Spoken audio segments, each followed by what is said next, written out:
कर लेता है वही जीते जी जीवन मुक्त है। एक केवल ये प्रश्न का समाधान कर लो।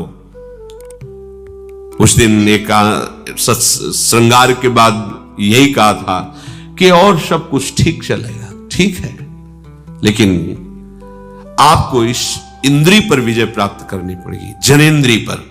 ये अगर नहीं संभली तो साहब ज्ञान बकवास ही रहा, केवल बातें बनाते रहो, कुछ हाथ नहीं लगेगा। आप खुद अंदर से देख लो, कोई दिव्यता, कोई अनुभूति, कोई भगवदानंद, ये सब बातों में रहेगा, हृदय में अनुभव में नहीं आएगा।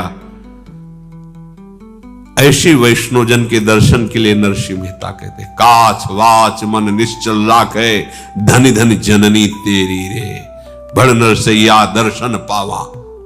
बड़े भाग्य जो ऐसे महात्मा के दर्शन हो जाए। काछ वाच मन निश्चल राखे, जो किसी कामिनी की तरफ मन को नहीं जाने दिया, जो वाणी को कभी प्रपंच की वार्ता में नहीं लगाया, और जो कभी लंगोटी का कच्चा नहीं हुआ, वही सच्चा महात्मा है। सच्चाई में चलने के लिए इस शत्रु को गिराना ही पड़ेगा, इस शत्रु से हटना ही पड़ेगा। आज हट लो या जन्म जन्म के बाद हट लो, ढिलाई आपकी है, सहयोग प्रभु का है। प्रभु बहुत सामर्थ्यशाली है। ये काम एक अंश से प्रकाशित है।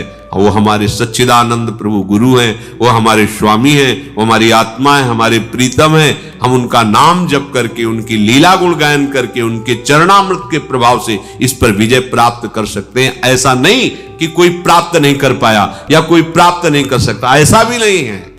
इसका कोई प्रभाव नहीं पड़ता जिसका चित्त श्यामा श्याम के चरणारविंद के रंग में रंग गया है। उपासक जब ये निश्चय कर ले कि मुझे इससे अपना पिंड छुड़ाना है, तो बहुत समय तक वो वृत्तियां उसको जलाएंगी, वो उसको सहे, उनके अनुसार कोई चेष्टा ना करे। यही सब गड़बड़ हो जाता है। यम ही न व्यथ्यन्त्येते पुरुषम पुरुषर्षभ शम दुखा सुखाधीनम सोमृतत्वाय कल्पते।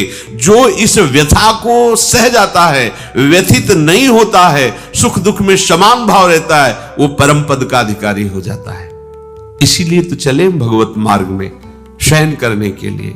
हम गंदे आचरण करते रहें, साधु कहलाएं, भगवत भक्त कहलाएं, योगी कहलाने से क्या है? ये सब बहिर्मुख लोग हैं जो आत्मानंद को जानते ही नहीं, वो तुम्हारी बड़ाई कर रहे हैं, तो तुम अपने को क्या समझ रहे हो? क्या समझ रहे हो?